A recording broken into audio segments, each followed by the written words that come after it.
We're back again, right, Rick? I'm here, as far as You're I here, but you have a different backdrop every week. I've got the exact same backdrop every single week. I'm in Sean's book. I know you're in Sean's book because I hope you were here early and you saw it on the slides, but just in case, we're going to keep showing it. We're just going to keep holding it up. You got to go buy it. But for those of you who do not know, I am Ann Merchant and I work for the National Academy of Sciences, and you are. I'm Rick Lovard. I am the program director of the Science and Entertainment Exchange, which is a program of the National Academy of Sciences. And we always start at the top of our events to at least explain a little bit about what the National Academy of Sciences is, because we never assume that anybody knows what that is. And we're not even sure that you're supposed to know. But today you will know something about the National Academy of Sciences, which is a private nonprofit institution in Washington, D.C. that was created by Abraham Lincoln, essentially to provide good advice to the federal government for the most part. But anybody can use our good advice to be able to steer a good course using science, engineering, and medicine. And in many ways, this institution was built for a time like this. We have been extremely busy since March, as you might imagine, because the resources of this institution have been brought to bear to provide a lot of good advice. Now, I mean, we can't make people listen. That is not part of our remit. But Abraham Lincoln did feel that it was important for independent bodies such as the academies to provide that advice. So this week alone, we have looked at our Committee on Human Rights has issued a statement because they're very concerned about the way that public health workers and experts in science and medicine have been subject to harassment and intimidation. So they're trying very hard to put an end to that. We also have seen our Transportation Research Board working with airports to understand how they can get back to full capacity once we do see travelers return to airports. And the biggest thing that they've been working on at the academies is releasing a framework for understanding the priority that should be applied to how we release vaccines. I mean, we know that vaccine hesitancy is part of the equation, but even were everybody to have an opportunity to get a vaccine, there has to be a way that we prioritize that. And the academies has released a framework for that. So as you can imagine, the academies has been extremely busy. We're also very proud because 2 more Nobel Prizes were announced, and that means 2 more members of the National Academy of Sciences were recognized. It was Paul Milgrom and Robert Wilson. They were recognized for their contributions to economics, for the improvements to auction theory, and the inventions of new auction formats. I don't know what that means to me, but maybe it means something very interesting the next time I'm interested in a new rug. I don't know. But part of what the Academy does, and it's how we're connected to the Academy, is through the Science and Entertainment Exchange. And as Rick said, he is the director of that program. And I'm going to turn it to you to explain that. Yes, the Science and Entertainment Exchange is a public outreach program of the National Academy of Sciences. If you are a writer, director, producer, studio executive, you have a question about science, we can connect you directly to a scientist who can hopefully answer your questions. So if you are writing a piece of, a screenplay, a video game, TV show, and you have a question about science, you can call us. We have an actual phone number, 844-NEED-SCI. You can dial that number, and I or someone on staff at the Exchange will answer your question and connect you to someone. In over a decade of our doors being open, we've done over 3,200 consults on films like Avengers Infinity War, Man of Steel, Black Panther, Captain Marvel. By the way, if you are a STEM professional and you are just joining in and you're like, wow, this is really cool. There's a bridge between the science community and the entertainment community. I would like to be a part of that bridge. Please call us or email us. We're always looking for new great science communicators to connect to storytellers. Couple of quick points of order, and then I'll give it back to Ann. So I want to thank both of our speakers today, Seth and Sean. Thank you so much for taking the time. I want to thank our AV team who made this possible and did some new things to create this whole stream format. Jesse Dempsey, Ameche, and Alex, who I'm told had to drive across Washington, D.C. to pick up some kind of technical thingy that made this whole event actually possible. So thank you, Alex. Also the whole D.C. team, Courtney, Jeff, and Sachi here in LA. I would be remiss if I did not thank our sponsors, most notably Howard Hughes Medical Institute, who gives us our event funding and made this event possible today. We would not be here today without HHMI, so thank you. Also the Alfred P. Sloan Foundation, Walt Disney Company, Film Nation, Google, Lyda Hill Foundation, Corteva, and individual donors like many of you. We actually broke our record for people who went and joined at the supporter level. We will be sending you one of these, and you will also be getting some unique access to Q&A sessions and maybe even some VIP events. So thank you so much for contributing. It keeps these events going, goes right back into these events. One last point of order. Today, if you have a question at any point in the conversation, you can just go on the little feed, the little chat feed. Many of you, I can see, are already discovering it. And I will be on there, and I will be editing those questions and trying to sort of grab as many as I can. There are going to be more questions than we have time for. I apologize for that. We have a very limited time today. We're going to get through everything as quickly as possible so we can get to your questions. And then I will be in a little box on screen, and I will be feeding the questions from the Q&A to Seth and Sean. So if you have a question, feel free to start asking it right now. I'll be tracking that. I think that's all I got. Back to Anne. Yeah, that's right. Yeah, that's your technical stuff. That was good. You got through all of that. And then for people who have not joined our events before, we usually also spend a little time, we call it our rabbit hole, the kind of things that we've been seeing or doing, that we've been sharing. And so one of the things that I discovered was Dog Mountain. Apparently there's a place in St. Johnsbury, Vermont, where it's a haven for dogs. It's leashless, that they have dog parties. It sounds awesome. I don't think they're accepting visitors right now, but as soon as I am allowed to go there, I am taking both my dogs and I want to go there. The only thing they say to you is that they welcome all creeds, all breeds, no dogmas. I'm fine with that. So I'm bringing my dogs. The other thing that I have discovered is that apparently people who are cooped up will do almost anything. Did you know that if you put grapes in the microwave, that they will explode? And the reason that they will explode is that there are loose ions and electrons that when heated will form plasma and explode. And do you want to know how I know that? Because there was a paper published in the Proceedings of the National Academy of Sciences on these fruity fireballs. Who knew that that's what was in PNAS? The other thing that I read about was a Japanese boxing instructor in March who had gone to see Machu Picchu. It was his lifelong dream to see that. And of course, he was caught in the lockdown and he was not allowed to visit. He's been there since March, only hoping that he could see Machu Picchu before he died. And they opened up, allowed him in all by himself, except with a couple of photographers. And he was there all by himself seeing this thing, which kind of sounds like a better way to see it than with crowds of people. So I thought that was pretty awesome. And because we have been showing books, and I think that you have a book, Rick, I'm showing my new cookbook, which is the new Otum Ottolenghi, and I highly recommend it. It's called Flavor, and I have all of his books. And if you're home and you're cooking, because what else are we doing? You should buy this book. I would think it's a good one. And of course, I'm going to say again, buy this book too. Buy this one too. So I think you have a book, Rick, right? Well, you trumped me with Sean's book, but I got to say, I took this week as an excuse to pull out my copy of Cosmos and was shocked to discover that it's the first edition. And also, it's amazing, you know, this book is 40 years old. Just about everything in here is still science. Still science.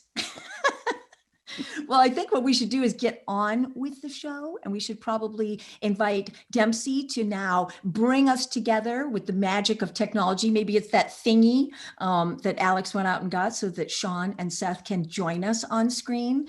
And I think that we should probably say a special thanks to you, Sean, now that you're joined with us on screen, to say, yes, when we thank HHMI for that funding, we mean that we're thanking you and your whole team for that, because we're very grateful for the fact that you've been really a visionary funder for us, because I think that you were one of the early people to understand that what we were doing was not completely crazy. So we very much appreciate that. And I'm not going to do an introduction that includes all of your many accolades, because that would take us a very long time. But there are some claims to fame that we will say, and that you are a member of the National Academy of Sciences, which is one of the highest honors in American science. So it's a pretty big deal. And so we do want to mention that. And as I say, we do claim you as a funder. And I claim you as the person who showed me how to play pool. I still am not very good at it, but you actually showed me how to play pool. So thank you for that. And Seth, it's interesting that a couple of people, not more than a couple of people, kept sort of pinging us in our Facebook feed and some of our other social media feeds and saying, well, great, you have Seth. A little weird. Why? Great, but why? And I think people are unaware of the fact that you were actually part of the genesis of the Science and Entertainment Exchange, that you were in Janet and Jerry Zucker's living room in those very early meetings in 2007, 2008, when we were talking about creating this thing that we now have all these years later, and that your love of science goes way back, and that you were the host of our launch event, for example. We were there with you when the Sagan papers, which you were instrumental in having donated to the Library of Congress, that we were there with you when you hosted the Breakthrough Prize, that your love of science has been something that's been well known to us, but maybe not to others. So we're very glad that you're back on our stage and that you're here. So thank you, both of you, for being here. Also, Seth, thanks for serving on our board. We appreciate you. So yeah, it's the Science and Entertainment Exchange is the way that I met Neil deGrasse Tyson, and hence Cosmos happened. Well, we're very proud of both of you and our affiliation to you. But now Rick and I are going to get out of here. So Jesse and Dempsey, take us away, and we'll let you two do the rest. That's great. And Seth, my appreciation, you hosted an event about 10 years ago. That's how we first met. And I'm just a lot older then. You're just a lot more creative. I remember discovering that scientists are not necessarily the best audience for shtick. Well, I don't know. I think you opened up with something saying that you were at least encouraged that the president of the National Academy of Sciences enjoyed a good fart joke. And I think that's always true. Yeah. It's still science. It's right. It is. There's going to be a paper on that, I'm sure, sometime soon. So what do you want to talk about today? Oh, that's right. This is a conversation. We could talk about your book. What's the premise of the book is it's chance, it's fate, it's accidental happenings in a cosmic sense. Yeah. That's a pretty broad canvas. It is. I think it's still an underappreciated aspect of life. And it's kind of why I wrote the book, was that I don't think that the average person realizes, especially how much science has learned about random events that have had a huge impact on life on Earth, on our species, and how much chance plays a role in our natural lives every day, and really from conception. When you hear people say everything happens for a reason, do you just kind of like wince a little bit? Yeah, well, I do wince. I understand it, but I'd like them to open up to the possibility that not everything happens for a reason, and that chance. You're much more diplomatic than I usually am, but yeah. Yeah, well, that's maybe the balance that we're going to have here. You don't need to be diplomatic. You're an entertainer, but you're in the book. So this is perhaps why this conversation is happening too, is that I opened the book with a story about you. So what I tried to do in this book was pair stories about sort of events going on in life on the planet, et cetera, with things at a little more individual, personal level that really underscore how much chance influences our lives. And you have a hell of a story to tell if you're willing to tell it. And maybe we start on September 10th, 2001. Mm-hmm. Yeah, I mean, I was booked on the first plane that hit the World Trade Center. It was American Airlines Flight 11. And I missed it by probably about 10 minutes for two reasons. One, I was drinking the night before and was relatively hungover, which at the time was maybe not such a chance encounter, more a regular encounter. But I also had a travel agent who mercifully screwed up the departure time and wrote 8:15 when in fact the flight left at 7:45, and so I was late. And in subsequent interviews, I've been asked about it a number of times, and I've joked that I'm always the most disappointing person with that particular story to talk to, because I do think it was a chance happening. Coincidences do happen. I've missed a lot of flights. I had been late to a lot of flights. This was just the latest in a pattern of tardiness. So in that sense, it wasn't all that unusual for me. It's just this flight happened to be one that I most certainly, did not want to be on. So it wasn't that unusual for me to not show up on time. And the other way to look at it is, look, every flight that takes off, I would assume just about every flight that takes off anywhere in this country or around the world at any time, somebody's late. Probably somebody misses it for one reason or another. I don't know what the odds are. I'm just a cartoonist, but I would guess that it's not that uncommon. And so it's thanks to chance that it's me as much as anyone else. So I guess that's sort of the way I look at it. Well, I learned there was another facet to this, which was that Mark Wahlberg was at one point also booked on that flight, but made alternate plans. Yeah. And years later, 11 years later, I think, you teamed up with Mark Wahlberg and made Ted. Mm-hmm. Some who think that everything happens for a reason might think that you missed that flight and he missed that flight so that our lives would be enriched by a trash-talking teddy bear. What do you think? But that requires the belief that God has an investment in the TED franchise, which I think is probably not likely. Well, the reason I opened with that story is because that 30-minute interval, I thought about another day in history, but 66 million years ago.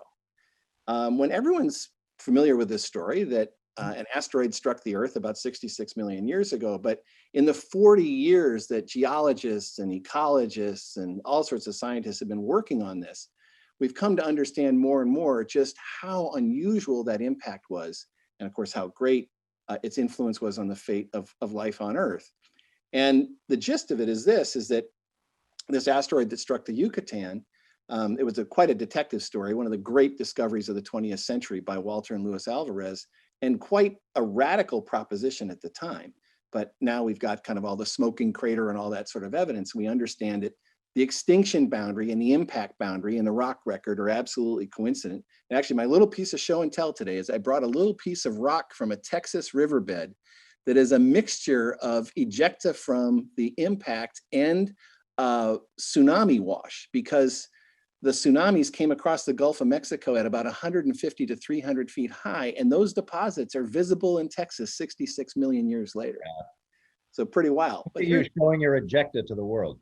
That's right. Exactly. So here's the deal, though, Seth. With the Earth turning at 1,000 miles per hour, had that asteroid, which had probably been circulating the solar system for 4 billion years, had it entered 30 minutes sooner and landed in the Atlantic, probably no mass extinction. 30 minutes later, lands in the Pacific, no mass extinction. Because the rock in the Yucatan. Does an asteroid impact have to hit land in order for it to create that kind of destruction? If it that's news to me. If it lands in the ocean, it's actually the right kind of rock, because the rock in the Yucatan, which was continental shelf, so it was hitting ocean and rock, and exposed rock, but the rock contained a certain mixture of sulfate and carbonates, and when that's vaporized into the plume, that's the stew that was a mixture for mass extinction, acidification of the oceans, and the reflection of sunlight back so that the Earth goes dark, and probably for 10 to 30 years shuts down photosynthesis and food chains collapse, etc. So, and geologists estimate that only about 1 to 13% of the Earth's surface has the right combination of rocks that, if hit, would cause a mass extinction. Oh, wow. And that's the largest impact we know of in the last 500 million years. And as you know, that took out not only the dinosaurs, took out 3/4 of all species. And immediately after, and you can see this in the fossil record, beautiful story told in Science magazine last year out of Colorado, that mammals, which had been around for about 100 million years, but they were small, many were nocturnal, they took off. And when the dinosaurs were gone, they became larger in a short period of time than they had ever been, became the largest animals on land and in the seas. And of course, the branch of mammals, primates, arose, gave rise to us. So had that asteroid arrive 30 minutes sooner, 30 minutes later, you and I aren't having this conversation. There's no TED, and there's no TED 2. Yeah, yeah. All because of chance. All because of All because chance. of chance. Now, is there an upcoming event? I know Neil has talked in the past about Apophis, the asteroid that we're going to have kind of a close call with around, is it 2036? Is that right? Yeah, I mean, ever since this, well, as this appreciation that asteroids were an important part of our history and perhaps our future, NASA and others have gotten into this process of trying to analyze the risk of asteroids and spot them before they come. But you keep reading about asteroids we only see a few days before they get here, Right, or get close. Yeah, Yeah. yeah.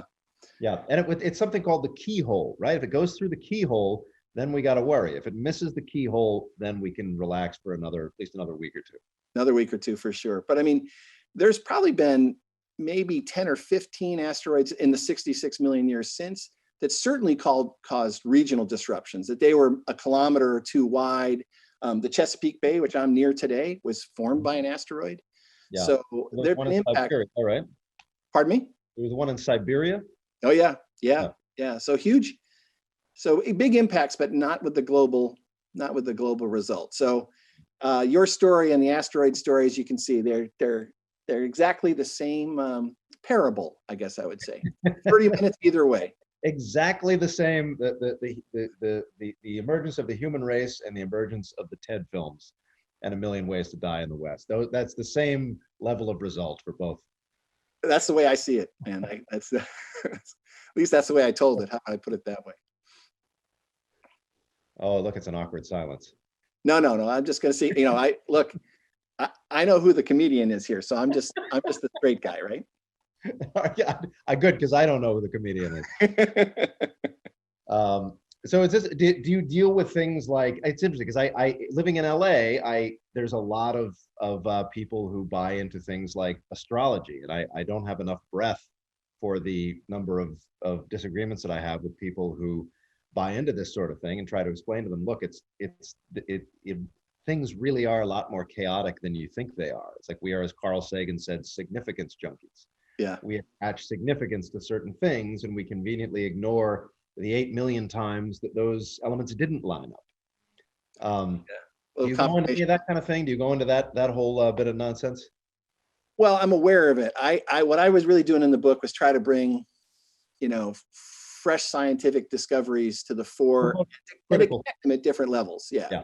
And give people empirical evidence that we understand that long ago, far off events have set in a chain of dominoes that leads to us being here. Another story I tell in the book is about a collision a long time ago that had a dramatic effect on the Earth's climate. So right now, or for the last 2 million years, humans and our ancestors have been living in the ice ages. That's a really weird time. It's first one in 300 million years. And geologists' understanding of this is it's connected to, well, one of the things that first had to happen was the glaciation of the Antarctic. And you say, well, how did that all happen? Well, it turns out that right after the asteroid and for millions of years afterwards, the Earth was probably ice-free, pole to pole. CO2 levels were much higher than today. It was, a lush, much warmer planet. But eventually, over time, CO2 levels came down, average temperatures came down. And one way that CO2 gets pulled out of the atmosphere is by the weathering of rocks. And what's been discovered is that one of the big catalysts for dropping CO2 levels was when the Indian subcontinent slammed into Asia and built the Himalaya. Okay, so we got to parse this apart a little bit and say, well, why does this all matter? Okay, so the reason why it matters is that subcontinent 40 million years ago was below the equator, down by Madagascar, and this little subcontinent moved a lot faster through tectonics than other continents and slammed into Asia. And that started the glaciation of the Antarctic and essentially got us to the precipice of the ice ages. Okay, who cares? Well, the reason is a lot of paleoanthropologists think that the ice ages have a big influence on human evolution, that we're one of the mammals that could adapt to this because we, with our evolving larger brains, tool use, et cetera, could create our own habitats. So you start thinking about why are we humans here? And you say, well, let's talk about, the tectonics of the Indian subcontinent 40 million years ago and slamming into the Himalaya. And this is, this is something we couldn't have talked about the asteroid 50 years ago. We couldn't have talked about these tectonics 50 years ago. So as we plumb Earth's history more and more, we understand the course of life has been buffeted by these accidents, at various scales that have, set life in different directions. Well, yeah, I mean, I know that Carl and Ann used to talk about the fact that there's a certain sequence of chance events that have led us and our fellow mammals and reptiles and fish and birds and all, to share certain qualities that you probably wouldn't see elsewhere. One of the Hollywood tropes that we're all guilty of is aliens that all look like they have eyes, they have a nose, they have a mouth, but how unlikely it is that really would be the case. Yeah. That you would see something that would look completely different were we to discover life on other planets, because it's this particular chain of random events that unfolded in sequence to make this exact version of a life form. Yeah, I mean, that's a piece of it that I did not know. Yeah, so I'm trying to share some of that, and I think for people to get an idea that these things are still to be discovered. In other words, this is not like old textbook science. This is still evolving science to understand that we're still getting a sense in history of how much is due to chance. And at the other end, almost all of biology has been uncovering the role of chance, and this is real personal for all of us, right? Yeah. Now, were you now the Tiktaalik Rosé? Was that you? That was my buddy Neil Shubin. That was Neil Shubin. Okay, you hosted that night, both of us. But then again, a key moment when life comes on land. Right. Exactly. Yeah. I have a sculpture in my house that's of the the little guy he's got the fins and he's got the nose but no legs. You have one of the very, very important casts of yes, as a gesture from Neil, who's also a great friend of the Entertainment Exchange. But maybe one thing to throw in making this a little more personal is more towards the individual end. So I think everyone on Earth would agree there will never be another Seth MacFarlane. But there's kind of a little more truth to that. Not just talent and creativity. I'm talking genetics, Seth. So we'll play a little pop quiz. Hopefully nobody's given you a cheat sheet. So of your parents, nothing. How many genetically unique children could your parents have had? An infinite number, right? It almost gets there. The first number is tough on my mother, but it's like very tough. Yeah, when I was born at 10 pounds 5 ounces, my mom stopped at 4. So provided that she could handle it. Yes, probably an infinite number. Yeah. So with 23 chromosomes from dad and 23 chromosomes from mom, the number. No, it's math. Now you got the wrong guy. I'm like a right brain guy. That's all right. We can just work that out. That's about 8 million different combinations from dad and 8 million plus from mom, and it turns out that's 70 trillion. Before we start repeating MacFarlane's. So I'm off by a lot. Well, here's what makes it infinite, and you'll enjoy this.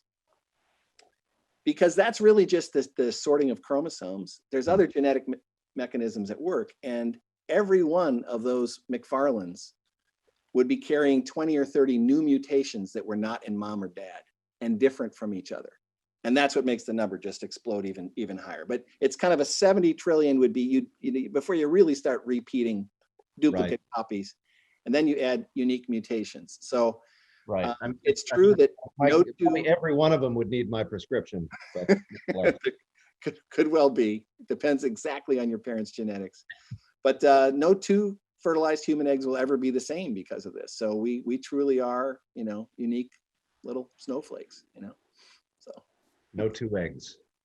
Yes, exactly. Writing a one-act play with that title. I'm looking forward to it. So so those events, I figure, you can handle this, but I'm really talking about events that go on in all of our parents' gonads. Yeah. And I don't know if that's ever been a subject for a Family Guy, but it actually has. I think we had an episode where Stewie was in it was a sort of a fantastic voyage kind of thing where he was in a little sperm ship and he was out to prevent his baby brother from being born. So he was in fact in his father's gonads. So we're not too far off from what you're describing. There you go. So it's an opportunity you've already visited, but If it has to do with gonads, Family Guy's probably done it, just so you know, for future reference. I kind of suspected. So, this is about the science and entertainment exchange, Seth, and I want to turn a little bit because this is all about how, I think from the scientist's point of view, it's like, well, how can we get more science and entertainment? But I'm also going to come at this from the viewpoint of how can scientists understand a little bit more of the power of entertainment? And you've shown us how this works in so many different ways. But one thing that in writing this book that I discovered, I thought about all my favorite comedians, and don't blush, but yes, you, but pals of yours like Sarah Silverman and Bill Maher and Ricky Gervais and Louis Black and Eddie Izzard, and Not a polarizing figure in the bunch, but yeah. No. But look, you all have something in common, which is you all are very much on the record of not thinking that everything in life, has a reason, but that the world is driven by chance. And not only that, you express that in your work. Mm-hmm. And I was, and it seems like it might be a little bit dangerous to go there, but nonetheless, all of you in your art go there. And I wanted to just probe why you go there. Because look, it's again, not to quote Carl again, but I prefer the unpleasant truth to my dearest of illusions, which I'm probably butchering, but that's kind of, look, I think just because there is a greater likelihood that we are here because of chance and that events unfold as they do because of chance, than if there was some supernatural intervention, it doesn't give license to be an anarchist. We are here, so there is still a responsibility to forget about how we got here. We're here, and there's a responsibility to make the most of our civilization and our culture and the future of our species. I think oftentimes that people who believe in or rather acknowledge the likelihood of random chance in things like evolution, there's a tendency to think that we just don't care what happens. Well, we do. It's regardless of how we got here, we're here. Let's make the best of it. And you still do have to have a moral code, and you have to be responsible, and you have to recognize that your well-being is directly tied to the well-being of the world around you. And as Paul Wellstone said, we all do better when we all do better, which I borrowed for the Orville. But I don't think it's dangerous at all. I think when you come out of your intellectual adolescence and acknowledge that this is the case, you're starting fresh, and you're starting a little wiser and a little more prepared to contribute to the advancement of the species in a number of ways. As far as the science and entertainment exchange is concerned, it's for people who are watching who don't have a sense of what this is. You explained it well at the beginning, but yeah, I mean, there's a responsibility. A lot of people do get their science from entertainment. A lot of people do get their science from television and film. You watch a medical procedural, and you just assume that the writers have done their homework, and a lot of times they haven't. A lot of times they're just kind of pulling stuff out of their asses. And so there is a mutual benefit here. There's a benefit to writers and directors and producers that their work is more honest and more legitimate and just sounds smarter. And there's a benefit to the scientific community that obviously the more educated people are and the more correct their science is, no matter where they get it, the better off we all are. Vaccines being a good example. I mean, vaccine hesitancy is a huge problem. I get a flu shot every year. I don't even think twice about it. I just got my flu shot, and I feel more protected than I did before. I know a lot of people. I don't have enough fingers to count people who just won't do it. And no matter how many arguments and reasons and facts that I present, you just can't get through to them. And that's a big problem, because that's basic science. Immunization is it's a gift. I mean, it's one of the greatest achievements in medical history. And if we can't get everyone on board with that, you know, we got problems. So that's why I think this organization it continues to be extremely necessary in this climate. Well, in the beginning of your answer and quoting Sagan, you hit something that for me, I mean, I just have to confess my, I don't know, naivete or just stupidity that, you know, when I watch your work, or, you know, I'm a Monty Python, you know, like so many people in the world, I'm a Monty Python fan. I love stand-up, etc. They're making me laugh. But I actually asked Eric Idle the question I just asked you. Why do all of you, you know, bring this? And he said, quote, comedy is telling the truth. It's the emperor's new clothes. Everything is on the table. And Yeah. then I started, you know, scouring interviews with all of you, and this just kept coming up. And I don't know, I'm curious of one of your, were you a Kurt Vonnegut fan in your early days? Yeah, you know, to some degree, Yeah. I felt the need to educate myself somewhat because my father looks just like him. But I'm less versed than I should be. But you know, Slaughterhouse-Five and Timequake, and you know, certain of his Yeah. books I'm familiar with. Yeah. So, you know, as early as 1959, you know, he's really talking about sort of chance existence. And he said about humor, he said, I'll give you this one too. He said, the telling of jokes is an art of its own, and it always rises from some emotional threat. The best jokes are dangerous because they are in some way truthful. Mm-hmm. I kept hearing this about truth and thinking of, you know, artists like yourself as truth tellers, that's what you're doing through your art. It just had not. That's why everyone's always mad at Dave Chappelle, because he's getting laughs because he's telling the truth. Telling the truth. Yeah. Yeah. So, I mean, you do it in a variety of ways. Obviously, you know, I would say, not that I'm a formal critic, but I mean, satire is heavy in Family Guy, but maybe allegory more so in the Orville. Mm-hmm. And so do you want to just talk a little bit about, you know, when you get an idea and you're like, I want to, maybe you don't want to tell us where your ideas are coming from and what you use these outlets for, but nonetheless, it seems apparent that you have things to say. To me, the balance is always, the entertainment value has to be there. If you're just on a soapbox, you're not doing your job as an entertainer. Screw it. Just quit your job, become a politician, run for office. So there always has to be a sense of storytelling there. And Family Guy and the Orville do it in very different ways. Family Guy does it in a more cynical, nihilistic sort of way, and the Orville does it in more of a hopeful,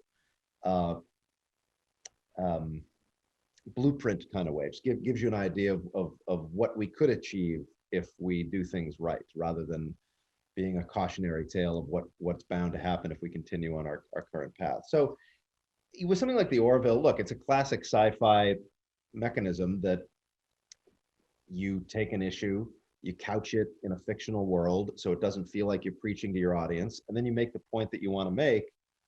From a writing standpoint, that's great fun, and not only is it a great source, an endless source of creative inspiration, but it also makes you feel like you're doing some good in a way that might actually make a difference. I mean, look, when I was a kid watching shows like Star Trek, like, it mattered that those phasers were unstunned unless they had to be unkilled. I was, you know, 10 years old, and that resonated with me.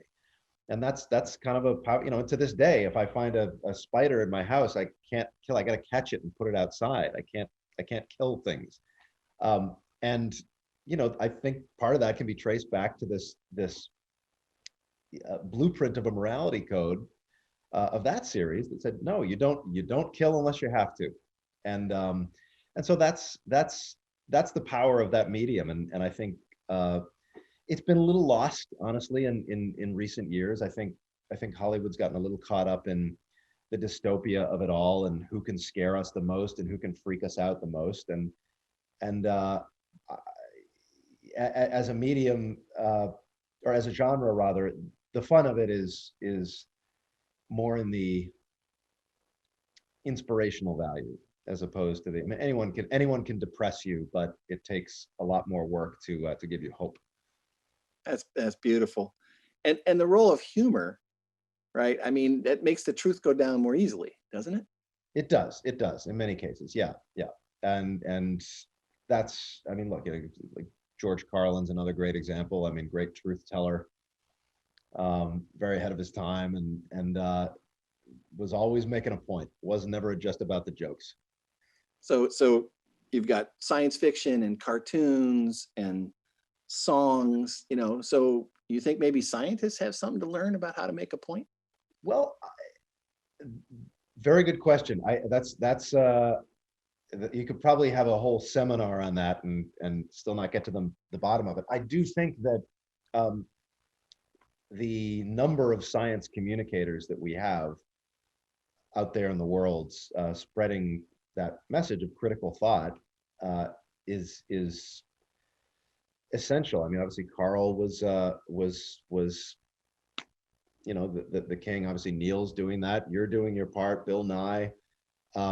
There are people out there who are really making an effort. I think we can always use more of them, and I think when they come along, the power that they have to inspire people is worth its weight in gold. I mean, you know, the fact that a show like Cosmos was on network television, Fox of all places, and made the kind of impact that it did, and propelled Neil, obviously was already fairly well known, but propelled him to a different level, is the more of that, the better. Yeah. I Hugely think, inspiring, hugely yeah, inspiring. I mean, when I talk to, I mean, look, even dealing with our return to the Orville and trying to figure out how to get back to work, even talking with our epidemiological team is fascinating in and of itself. I mean, it's something I would be interested to do even if we weren't trying to get production off the ground. It's just interesting to talk to scientists. And, you know, look, I think that's why you see most of America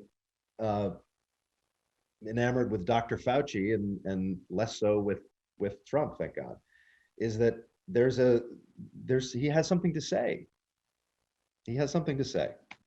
Yeah. So there's an I'm going to do another Vonnegut quote because I just want to attribute it properly, but he mentions sort of Shakespeare style, which was Shakespeare knew after a lot of heavy stuff to, you know, bring in a clown or Falstaff or whatever to sort of lighten things up. And I was thinking with, you know, we scientists, you know, what do we usually bring after the heavy stuff is more heavy stuff. Yeah. Right? And then we sort of think that if you could only know what is in our heads, everything would be okay. And it's kind of all head, no heart, you know, not a lot of emotion, not a lot of humor, but I see a lot of scientists making the effort. A lot of scientists now are making the effort. I mean, you see videos of seminars, and, you know, so there is but you can't be good at everything. It's I mean, if you're a great astrophysicist, or if you're a great epidemiologist, or you're a great biologist, you're a great chemist, that's enough. Like, to expect someone to also be a great communicator and a great performer it's rare. It's rare to have those two things coincide. I mean, you know, look, there may be something to creating some sort of a, you know, an improv class for scientists so that more of them can hone those aspects of their personalities. But yeah, I think it's more collaboration with storytellers. So I've had the privilege for the last 10 years to work with a lot of filmmakers, Seth, and in documentary. And when that craft of visual storytelling comes together with, you know, solid and clear science, some great stuff comes about. And it's the collaboration with artists who can tell stories with, you know, great visuals, great music, who also know how to draw, you know, kind of the inner soul out of people through interview. And so I think, you know, I think collaboration is the way. No, we all can't be that multitasking. I don't think, no, for sure. I'm getting a little signal, as you may be as well, Seth, that there's a lot of folks tuning in, would like to ask some questions. I think, you know, I think we all should get our catcher's mitt and be ready to field for the arbiter. Rick, are you leading that off? I'm ready for the ejecta. Yes, Yeah, I think I'm here. You guys can hear me okay? Yeah. Okay, great. So Sean, quick question for you that was asked several times in different ways. What advice do you have for young scientists who may or may not be able to get into a lab this year? What should they be doing with their careers now, and sort of maybe career advice generally? Well, I think if you're between, you know, programs, you're like between degrees, you know, I hope obviously you have some place where you can be, you know, safe and think. it's a time to, catch up on your reading, and certainly also to get out into nature. One of the few things we can do is get out into nature. And for me and for many of my colleagues, that's really inspiring. But a lot of folks who are in labs, who are already in programs right now, this has been a really tough year. I mean, this is, putting their careers on hold. My own lab is running at about 25% occupancy. So that just really decelerates discovery. So, I'm an optimist. I suppose I'll say this on the record. I'm an optimist that the vaccines are coming, and that, by summer of 2021, I'm hoping that, movement and all that is more possible, and people can get back into science. And I hope that maybe this whole experience of the world being paralyzed for a year might mean that we'll put a value back on science. If I'm on my soapbox for a second, Seth, Do it. dismantling the EPA, the FDA, and the CDC is not making America great. So Yeah. there's a lot of rebuilding to do. Yep. Couldn't agree more. Couldn't agree more. So Seth, one question I thought was interesting popped up in the feed. How do you write or deal with random chance in a narrative when stories have structures and reasons? That's an excellent question. Whoever asked that. It's a Goldilocks zone, to use an astronomic term. You try to construct stories that have a shape. Obviously, in fiction, things happen that don't happen in real life, and there's a patness, particularly to episodic television, that requires a story to be wrapped up in a way that it doesn't necessarily do in actuality. You just try to be responsible as far as how things unfold. You don't say, "Oh, this happened because a ghost intervened," or this happened because of divine guidance. You do try to at least be responsible as far as at least with a show like Family Guy and The Orville. I can't speak for shows that deal with the supernatural, but for the way we write, we never try to give ourselves any kind of a freebie with regard to how we wrap up a story. We do try to stay responsible. But it's a good question. I mean, it's sometimes to entertain people, it requires things to be structured in a way that doesn't feel so random. So there's no short answer. It would be a case-by-case thing. In each film or episode of television, you have to kind of look at the story and say, do we feel good about our names being on this? Do we feel like we're being truthful with how this unfolds? So Sean, sort of the other side of the same coin a little bit. Can you speak to any examples in science you might think of ways in which chance and just happenstance contributed to human knowledge, maybe in a lab, or a mistake that turned out to be a major discovery? Yeah, I actually tell one of the stories in the book, and it's vital. So when Watson and Crick were working on the structure of DNA, Watson copied the structure of the bases out of chemical textbook, and they were wrong. And that was actually a block to figuring out the double helix. And when somebody in the lab who just happened to be knowledgeable about base chemistry, Luck is in Cambridge, England, and straightens them out, Watson is able to figure out the base pairing rules and solves the double helix. But then here's the deal. The fact that he went down the wrong road, because these bases exist in two alternative forms, and he was trying to make models with the very low abundance rare form. He realized that because of this process that chemicals can do called tautomerization, or the switching of chemical forms, that in the other form it would pair with different bases, and thought, wow, maybe that's the basis of mutation in DNA, is a little shapeshift in this DNA base. Took 60 years, but biochemists have figured it out. That's actually the case. So, I hope that's a good story that fits the question, which is discovery often has to do with immediately who's around and who contributes to the thought, and the light bulb goes on or not, depending on who's there. And the story of the double helix was very much that, because all sorts of other people held key clues, but just couldn't see it. And Watson probably got the couple of extra sparks that not only got that, but then, put us on the path to understanding the root cause of mutation and really understanding that mutation is a feature, not a bug in DNA. It has to do with the intrinsic properties that give DNA the properties DNA has. We kind of think of mutation as like something bad or something wrong happening when it's really sort of built in. So Seth, you deal with a lot of science, both on Orville, but also on Family Guy. And I'm wondering, when you have a scientific topic that you want to explore, what are some ways you approach that research? How do you come at different scientific topics? We well, on Family Guy, oftentimes it's picking up the phone and calling the Science Entertainment Exchange. I've called Neil a number of times about physics issues that pop up now and then. With a show like the Orville, we have, for starters, we have Andre Bormanis, who is our science consultant on that show, who's with us every day.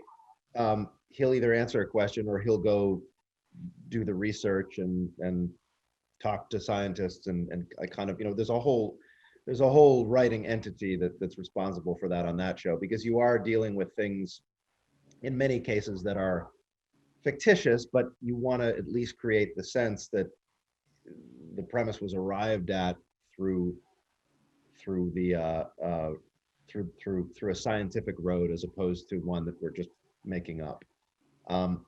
But it really just depends. I mean, we do on both shows try to be as accurate as we can. I haven't worked at Family Guy. I haven't written on Family Guy in a while, so I can't speak to the past 10 years or so. But certainly on prior to that, and certainly on the Orville, we do try to make sure that even the most outrageous premise has some basis in something that is knowable now.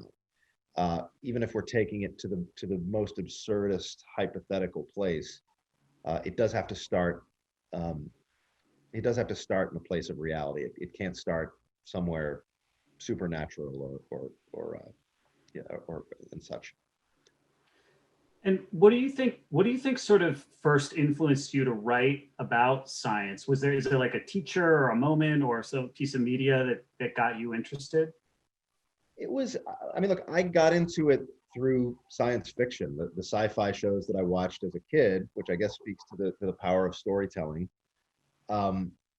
fascinated me. And I was interested, I became interested in space travel because I was watching shows about fictional characters in space. And that led me to things like Cosmos, and I learned that some of the things that we're doing in reality are just as exciting for today as the fictitious stories that I'm watching on television. And so that was really my first introduction, was the fake stuff, and then I got to the real stuff. And I don't know that I was a particularly exceptional science student, but I was definitely I remember always being interested.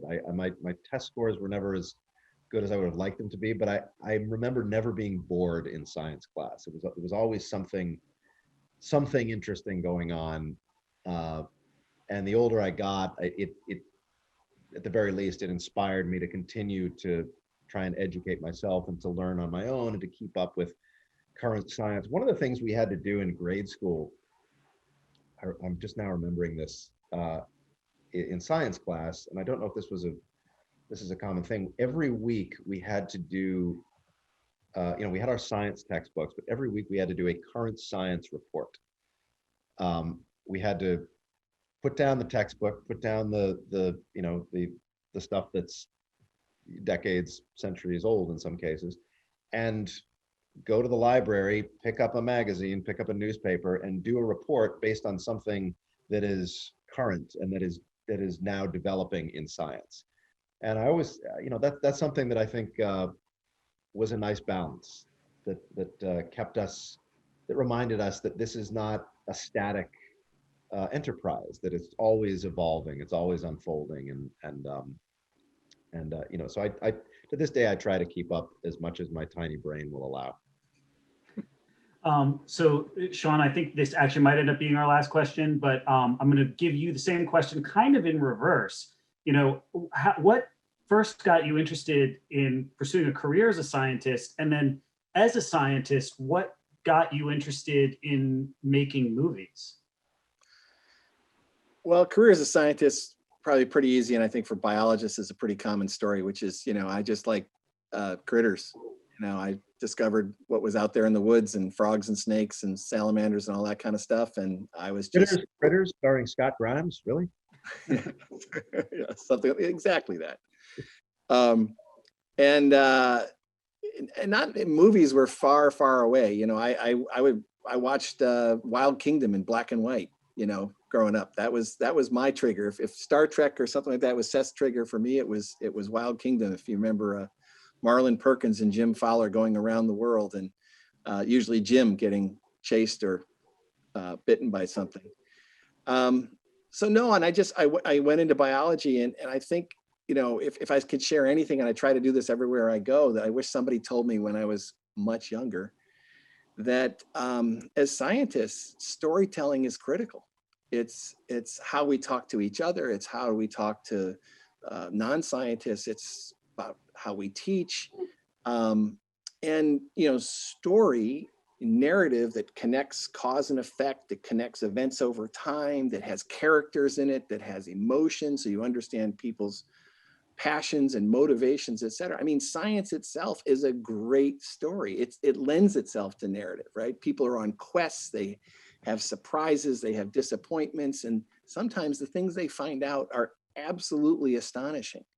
And I think, when you have real, astonishing discoveries, I think, science can really thrill our culture. And so I think what got me motivated into movies, or starting with books, was to try to tell some of those stories, because I think science has an important place in our culture. Obviously, Seth does too. And we need to tell these stories. We need to inspire people and show people how science can help move the world forward. I mean, there's an argument to be made that it's really the only thing that truly moves the world forward. I mean, there are stylistic changes in politics. There are stylistic changes in art and music, but in many cases, the relative ingredients are the same. I don't think there's anything that propels us forward the way that science does. I mean, you look at the how many tens of thousands, hundreds of thousands of years that our species has existed in some form, and been relatively unchanged. And then only in the past, 400 years, when the scientific method emerged, all of a sudden at lightning speed, we're talking to each other over this Zoom in just a few hundred years. And that's because of science. That was the one change. So I would say there's no more potent force in our culture, and no greater power that we have to control our evolution and our destiny as a species. Destiny is the wrong word. But to control our trajectory. If I can just embellish that just a minute too, because I think a lot of people think the purpose of science is technology, and of course vaccines and Zoom and everything is all that great, but it also has had a fundamental effect on rethinking our place in the world and our place in the universe. And this is where it's been a little harder, that science has moved so quickly that to adapt to what this new information is about the role of chance and how we got here, that requires some rethink of some long-held traditional beliefs, and that's much tougher, much slower process. So we know that the public's going to embrace the technology, but the philosophy, maybe the philosophical implications of science, are a little harder to move. Right. Thank you, Jesus, for my iPhone. Well, thank you both for taking the time today. We've got so many more questions that I didn't get to, and my apologies to everyone in the feed who's has so many questions for you guys. I wish we could have gotten to them all. I should say thank you, Seth, for showing up to a meeting at Janet's living room, and for my job. Anytime. Thank you, Sean, for my job. I guess I should say that. But Anne, I'll let you take it away from here. Yeah, I have to say what's been really interesting about this conversation is the way that our scientist has been championing story and our storyteller has been championing science. And so I think that that's one of the best things about the Science and Entertainment Exchange is that we do see this in so many ways. And we thank you both for championing one another. And we couldn't have asked for a better conversation. And based on the comments that we have seen in the feed, I think the audience agrees. So thank you both. It always feels like manna from heaven, I don't know, or just amazing good luck when we get both of you on our stage at the same time. So thank you both for being here. And it was a really interesting conversation. We're going to get you back someday, right? You're both going to say yes to that? Yes, of course. Okay, good. We're going to hold you to it. Not I hope, yeah. Excellent. So we're gonna let Dempsey magically take you away as Rick and I say our goodbyes. And I think that the other thing that I have been receiving a text just in from HHMI to let you know that Nature's Fear Factor is premiering tonight at 9 o'clock on PBS and Nova. Wanted to give that plug because I think that's important to do. We also want to let you know that next week we are featuring one of our speed dating events for which we can once again thank HHMI for being able to do that. And basically the theme of that, we have Neil Baer with us. Neil was the showrunner on ER, on Law and Order Special Victims Unit, and on a number of other TV shows. And essentially the theme is science is not just another opinion. So we're sort of bringing together some of the most controversial topics. We have experts on climate change, evolution, genetically modified organisms, and we've already talked today about vaccines, to talk about the ways that people can connect around these topics. Because as Sean already said, it's not about more facts. It's not about just giving people the download on this. I think we already know that. So how can we connect with people? What new messages can we provide to demonstrate that science is not just another opinion? So come back next week, tune in tonight at 9 p.m. And thanks again to our amazing speakers. Bye.